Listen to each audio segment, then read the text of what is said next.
Reports and communications. Following reports and communication items are provided for the council's information. No action can be taken on items under this section unless the council agrees to include it on a subsequent agenda. First up this evening is Councilmember Espandola. Thank you, Mayor. So as of today's meeting, I attended the Feather River Air Quality Management District. We had a finance committee meeting, and their audit has been approved and reviewed. And this is one of those documents that has taken them a while to get through the process, but it's finally done. Also, one of the items that we are recommending to the full board is to research for Feather River Air Quality Management District staff to receive PERS through some of their services. So we're going to do some further research on that. I also attended, and most of these meetings are all virtual. Attended the North Sac Valley Integrated Regional Water Management Group, and that's when I learned that Yuba City received a grant for several of our projects, and commended William at the meeting for the excellent work in presenting his projects to the Technical Assistant Committee, and so he was commended for how well those presentations were, and in that bring in some additional projects that, as Diana mentioned earlier, and this will continue to improve infrastructure in the city. Also attended the Regional Water Advocacy Program, which reviews multiple bills through the state, and also attended the Regional Water Federal Affairs, and in that particular one is talking about the infrastructure bill that is still being discussed and not initially signed yet by President Biden. One of our other activities that as a city, every drop counts. If you are not familiar with our campaign, it's a pretty awesome campaign that our public works is putting together and working with Yuba Water Agency. And so we're doing, they've done some, videos and material in English. And so we did a Spanish video with Univision that should be airing, I think, sometime this week. It's Despierta Sacramento, Wake Up Sacramento. They have Despierta America, so we'll be in some of those time slots. If you understand Spanish, I apologize if some of those words are not clearly enunciated. There was a few takes in the mayor's office, so thank you for letting me use your office, Mayor. We had the Sutter Buttes Flood Control Agency was canceled. No agenda items for this month. But October is going to be a pretty big, I think, month for the Sutter Butte Flood Control Agency.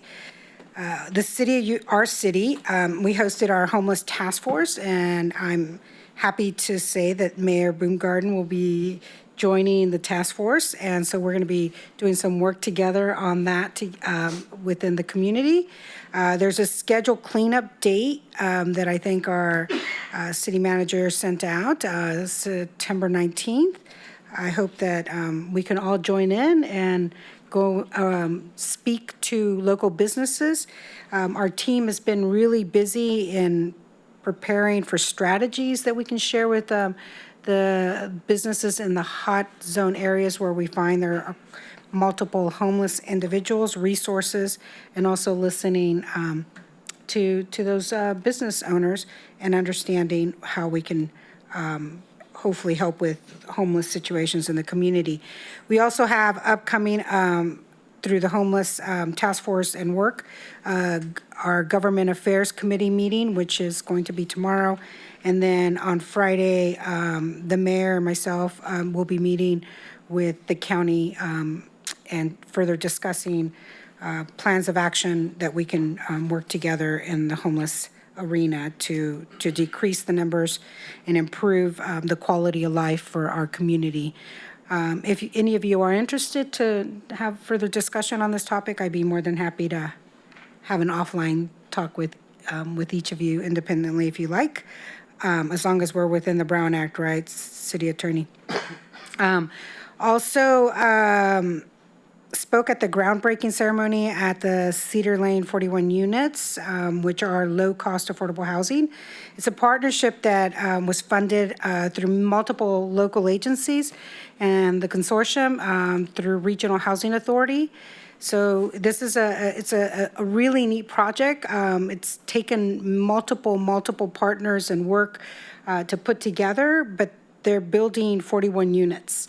And one of those units will be set aside for an individual who is under the age of 24 and may be experiencing homelessness. And I believe, I know Councilman Krishner was there to support the Dixie Fire fundraiser that was hosted at El Zarape. What a nice event to support our community around us. I participated in that as well. Thank you. Thank you. Councilmember Kirchner, you're up. Thank you, Mayor.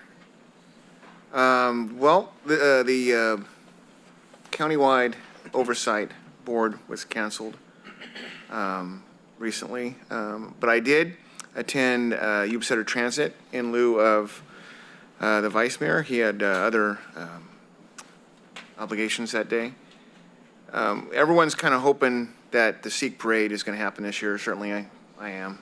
It's a big part of our community, and one of the recommendations was to authorize operation of a parking lot shuttle service that they would provide. We also adopted resolution designating the executive director of their designee as a authorized representative for execution of all sustainable community grant related agreements and amendments.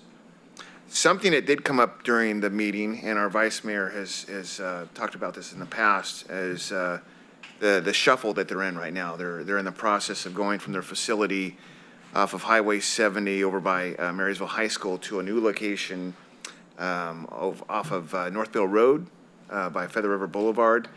And so in that process, they brought in a local tree company to clean out the perimeter. The perimeter is lined with oleander bushes, and unfortunately, homeless were living in them. But the tree company brought out a botanist, and it turns out that there is a endangered bush, or I'm sorry, not endangered, but it's federally protected bush. It's called an elderberry bush tree. That's federally protected, so everything kind of stops. And right now they're in the process of trying to navigate this. And so long story short, building will probably go ahead as planned, but not before they make sure that this bush has got the protection it needs. I was lucky enough to help out with our mayor at our annual Blues, Brews, and Barbecue, which our Kiwanis group put on.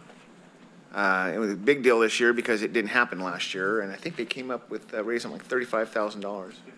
Oh, wow! Wow! So it was well attended. It was the first one I've actually I've attended them in the past, but I've never actually helped out. Man, they put you to work. I found that out pretty quickly. But that's great. Great, goes to a great cause. In closing, I would like to thank our Yuba City Fire Department for their presentation earlier and reminding us of that day 20 years ago. And I'm hopeful that people in our community take a moment and remember that. And there are events to attend on Saturday. And I'd also like to thank our soon-to-be our police chief for reminding us of the event that happened since we last had a city council meeting. So thank you. Councilmember Harris. Yeah, real quick, I too was planning on thanking both of you gentlemen for bringing that information forward. It's always good to and grounding and humbling to remember those who gave everything and why we're all here. So thank you for those couple moments. Appreciate it. Well, like Councilman Member Kirchner spoke, I had written down this, I just put down some bush, but you knew the name of it, so that's pretty good. Some bush. We're going to protect that thing. And from what I understand, we are able to transplant it, so that's good, as long as we don't kill it.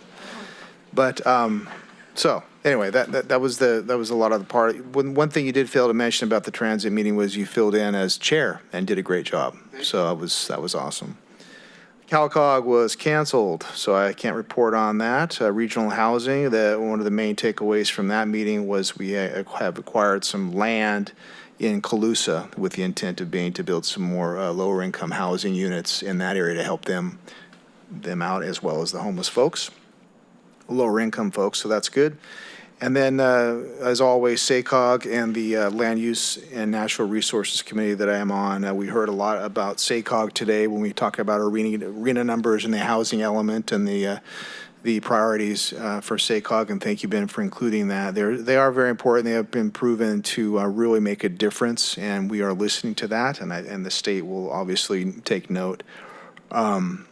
It's a challenging thing to meet, and I think we've done an outstanding job based on initial conversations when the arena numbers came out. We're only I think it was 217 lower income units, and so I think we have an opportunity, of course, to work on that, but the plan is in place, and it's going to be a good thing. So SACOG is very busy with multiple different things, as it's a regional organization. Green Means Go, lowering greenhouse gas, getting people out of their cars, the regional trails network. It just goes on and on. So we stay quite busy with that. And so again, that effort continues. And those are the things I wrote down that were not canceled. And thank you for the opportunity to be a part of it. Thank you, sir. Vice Mayor. Thank you, Mr. Mayor. Before I give my reports from GSEC was the main one that I attended, and thank you, Councilmember Kirchner. I didn't know you served as chair because my vice chair was supposed to be there. So I just want to take a few moments and reflect and thank our FD and PD for, like they said, for coming forward tonight. I know I have seemed kind of quiet tonight, and I think it's just because of everything that's going on in the world and the 20 years coming up. Being a military veteran, on duty the night that the Gulf War started, and then going through 9/11, and then the loss of the 13 military. And then I was with the mayor out at Calvary Christian Center on Sunday for their presentation. It weighs heavy on my heart right now. And my heart goes out to all of our men and women who serve, who have served, and who continue to serve, military, first responders, police department, fire department. So just know that I'm sure it's across the board with this council, but this is one council member that all of you are always in my thoughts and prayers, and especially during this time right now. So if I seemed quiet, that's what's going on with the vice mayor up here. But with that, again, thank you. I didn't realize that you were going to end up chairing, and I didn't get that report from Mr. Martin, but I'm glad you did a good job. So GSEC was where I spent my time between the last council meeting at their retreat. And if you want to find out how to get something done, look at a lot of busy people and you'll see some things happening.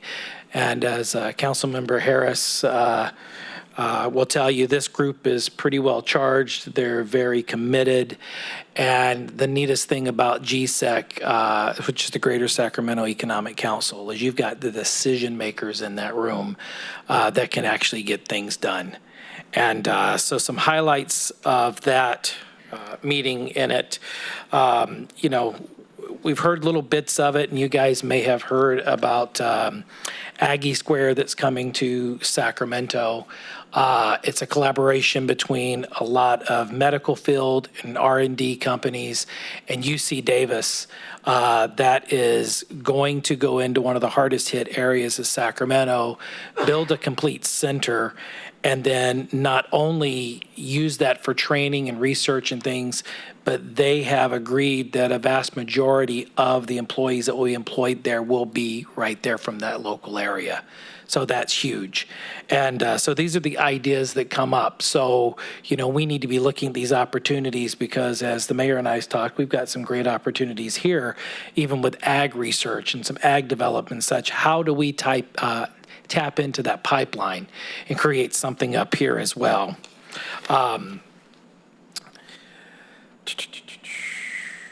Boom, I've got it. We talked about homelessness. And it's really a quality of life issue. And I'm just going to be very candid in this. It's not a lack of compassion, but on the one hand, you get help us.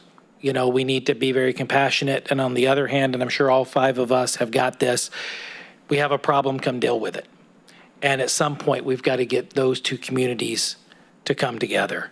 And so they talked about that and some efforts that they would be looking at from not only the government sector, but the private sector as well to try to bridge those gaps over time. So as that information comes forward, then hope to bring that forward. One of the large items, and there should have been a press release by now because they announced it at the retreat, is there are 5 bank CEOs that are a member of GSEC.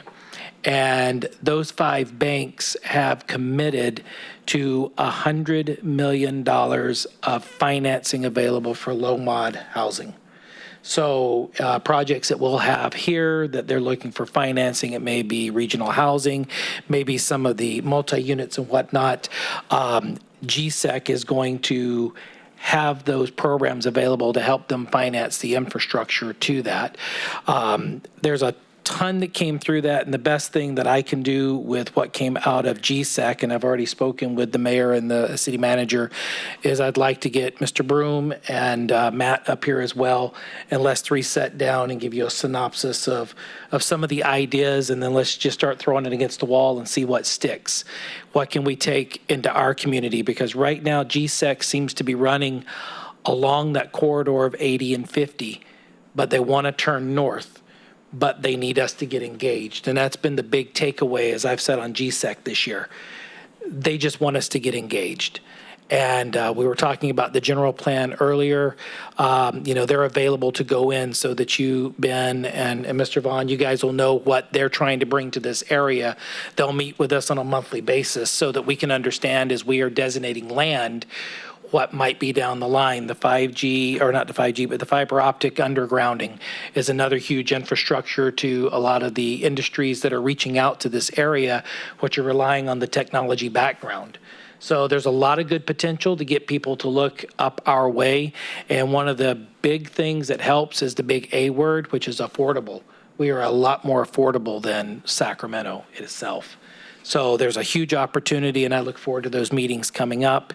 And speaking of coming up, want to put it on everyone's radar that the Marysville Stampede, which says Marysville, but it's really both cities, is next week. We have the cattle drive through the city next Wednesday, amateur roping event on Thursday, and rodeo is on Saturday, Sunday. So grab your cowboy hat, and not necessarily grab a horse, but grab your hat, and come on out and rodeo. Thank you, Mr. Mayor. Thank you, Vice Mayor. A couple announcements first. I just want to make sure that everyone out there in viewer land and those that are here are aware of the Mayor's Leadership Institute. This is an effort by the city to allow folks to come behind the curtain, if you will, and learn more about their city and how it operates. It's led by our city staff, and I think that this is an excellent opportunity for folks to really see and interact with the folks that are making things happen within our city. Applications are going to be accepted through October. On the subject of 9/11, as the Vice Mayor mentioned, Chief Land and myself and the vice mayor were invited to Calvary Christian Center for their annual 9/11 ceremony. This was the commemoration of the 20-year anniversary. The keynote speaker was a gentleman who was on the 81st floor of Tower 2, and he's one of 14 people that survived from that floor and above is all. Incredible story, incredible picture. There's a picture of him cowering under his desk and the jetliner coming into the building. It's just one of those things that, as the vice mayor and the rest of us, I'm sure it's like you take a moment and reflect on what happened 20 years ago, and don't forget that these folks lost their lives unnecessarily. But it was also a time, I think, when the nation was actually working much closer together. It would be nice to be able to get back to that. With the 9/11 ceremony, there's a couple things that are going on this weekend that the public is certainly invited to attend. One is at each one of the fire stations, and I see Chief LeBlue had to go. I heard the pager go off. But I believe it's at 7:45 or so in the morning at each one of the fire stations. There will be a brief ceremony, which coincides with the times that the airliner hit the building. There's also at 3:45 in the afternoon at the Sutter County Museum a remembrance there, and I think it's at 3:43 actually, and that signifies the number of firefighters that unfortunately passed away at the incident. Events that participated in, most of the stuff that I'm a member of really did not have any meetings. However, the vice mayor and I did interview 2 outstanding youth for our youth commission. It's always interesting to see the youngsters that want to get involved in the city, and very good talents. They're always tough to figure out, okay, how do you tell the person that they're fantastic, but you don't have a spot for them? So we got a little creative, and we're with the city attorney's help. We created some spots. So thanks to the council for supporting that.